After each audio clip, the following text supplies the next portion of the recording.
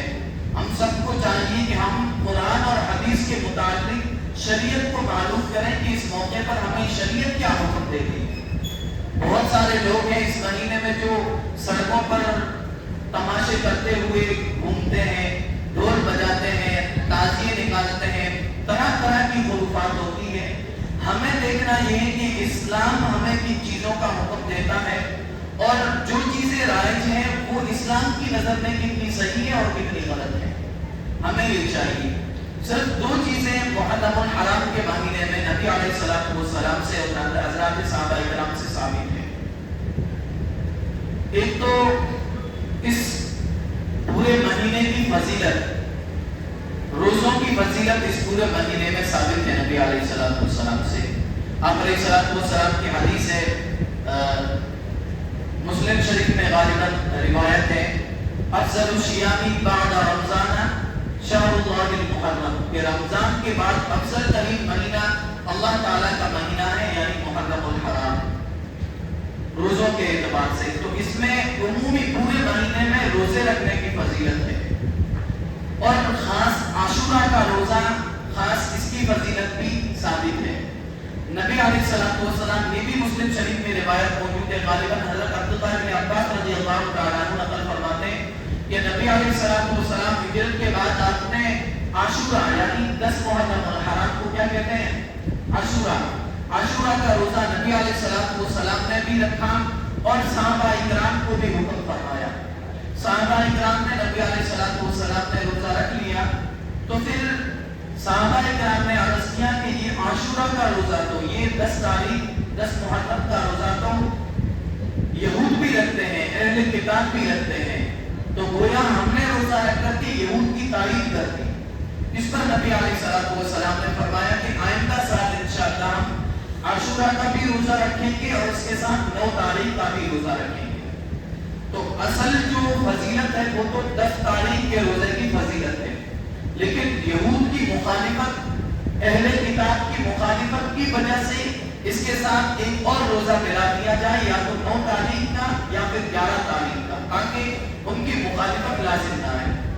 کیونکہ نبی علیہ السلام کی دوسری حدیث بھی موجود ہے، خالف الیہود والنصارى خالف المشرکین، کہ یہود کی اور نصارہ کی مخالفت کرو، ان کی تائید نہ کرو، ان کی طرح نہ کرو.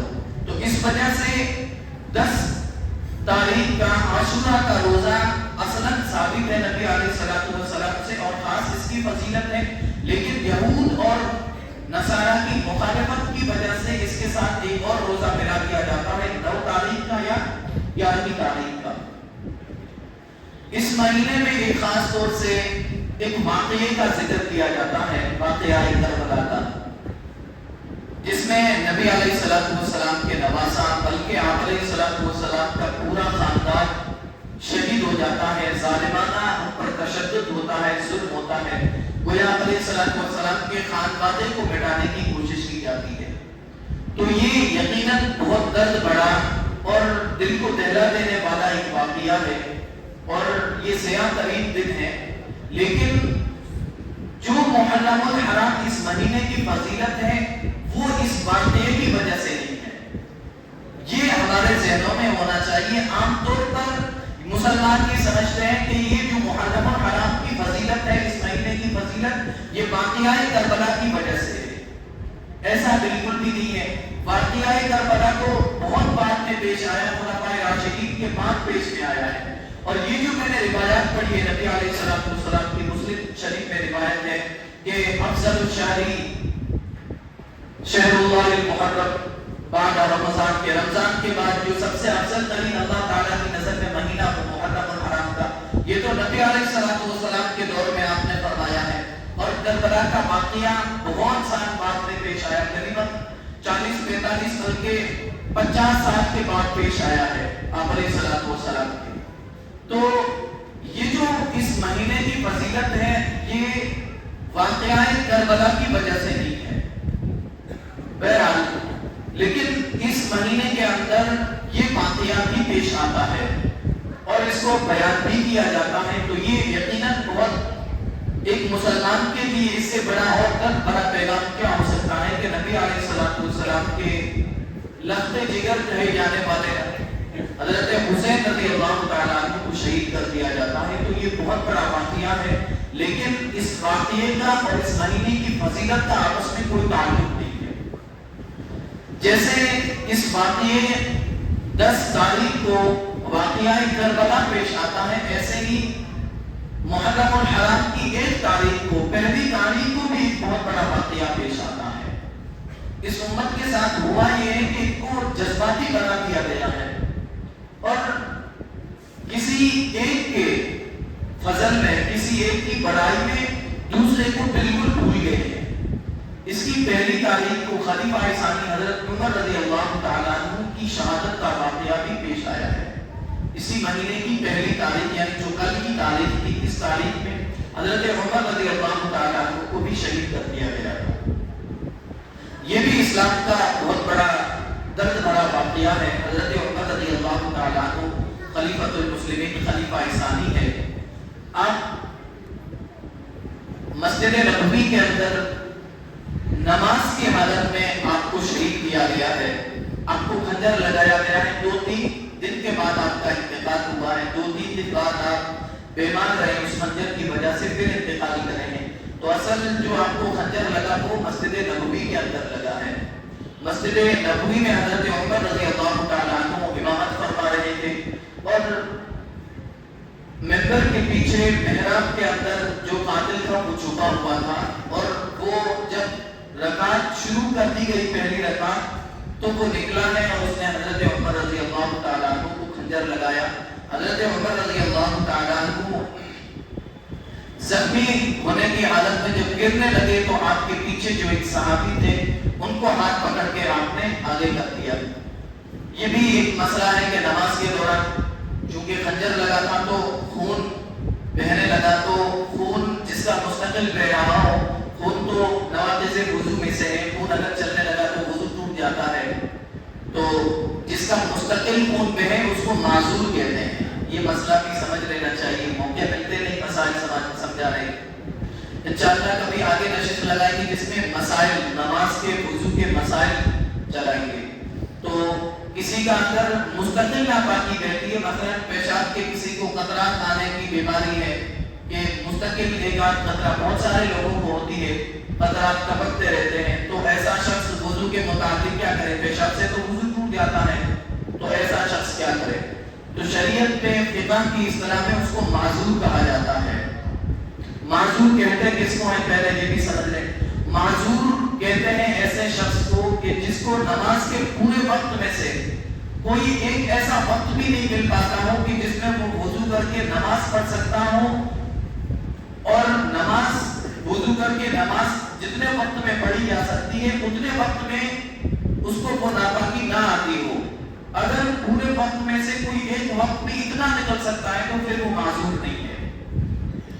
اس کے علاوہ مستقل کسی کو آ رہے ہیں کہ پورے نماز کا وقت، جیسے ظہر کا نماز بہت لمبا رہتا ہے، اس میں اس کو اتنے منٹ بھی نہیں ملتے ہیں کہ جس میں وہ کوئی بھی چاہے عذر کوئی بھی ہو، پیشاب ٹپکنے کا ہو، ریح کے خارج ہونے کا ہو، خون کے نکلنے کا ہو، جو بھی ہو، نواقض وضو جتنی چیزیں ہیں ان میں سے کوئی ایک بھی عذر ہو، تو اس کو اگر اتنا وقت نہیں مل پاتا ہے تو اس کو معذور کہتے ہیں۔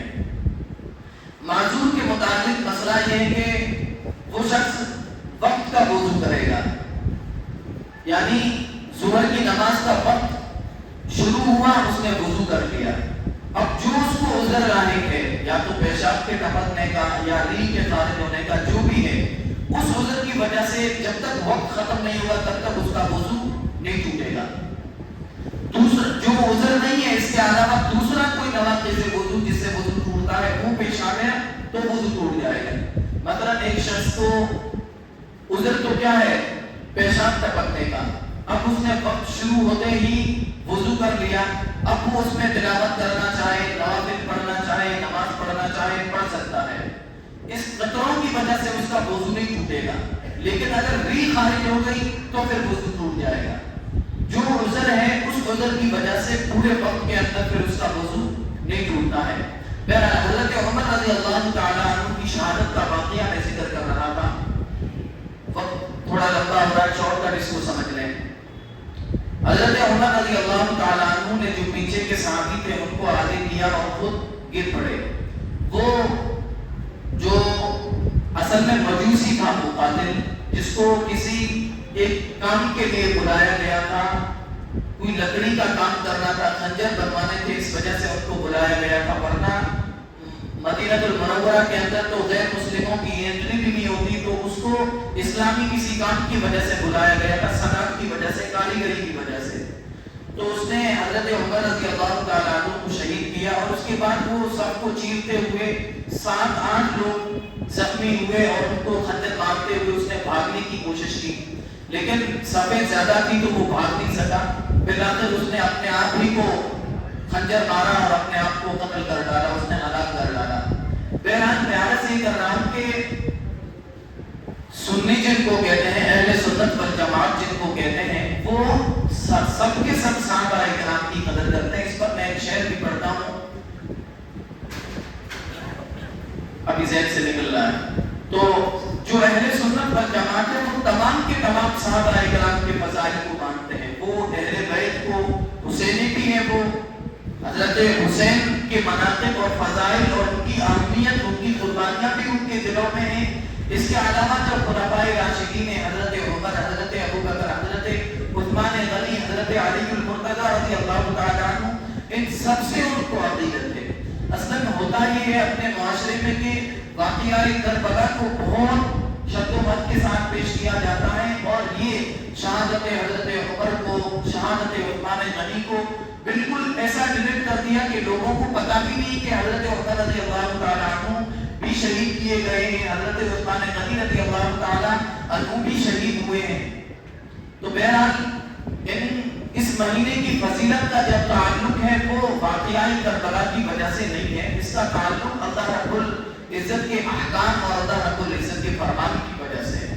تو ہمیں یہ چاہیے کہ اسلامی تاریخ کا بھی خیال کریں اور اس مہینے کے اندر جتنی خرافات ہوتی ہیں ہم ان سے بچنے کی کوشش کریں اور صحیح معلوم کریں کہ اس مہینے میں اصل چیزیں کیا ہیں, اصل شریعت کے احکام کیا ہے. تو میں نے 2 چیزیں بتائی کہ اس مہینے میں جو ثابت ہیں, وہ ایک تو نبی علیہ الصلوۃ والسلام کا 10 تاریخ کو روزہ رکھنا اور اس کے ساتھ ایک دن کا اور روزہ رکھنا ثابت ہے. اسی طریقے سے ایک دوسرا عمل اور ثابت ہے, وہ بھی مسلم شریف کی روایت ہے غالباً.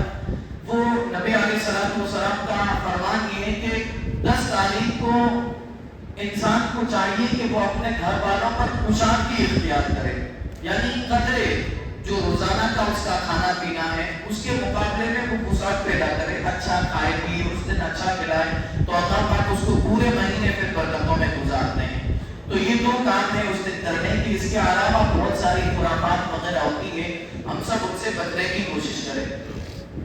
ٹھیک ہے, بات جلدی سے سنت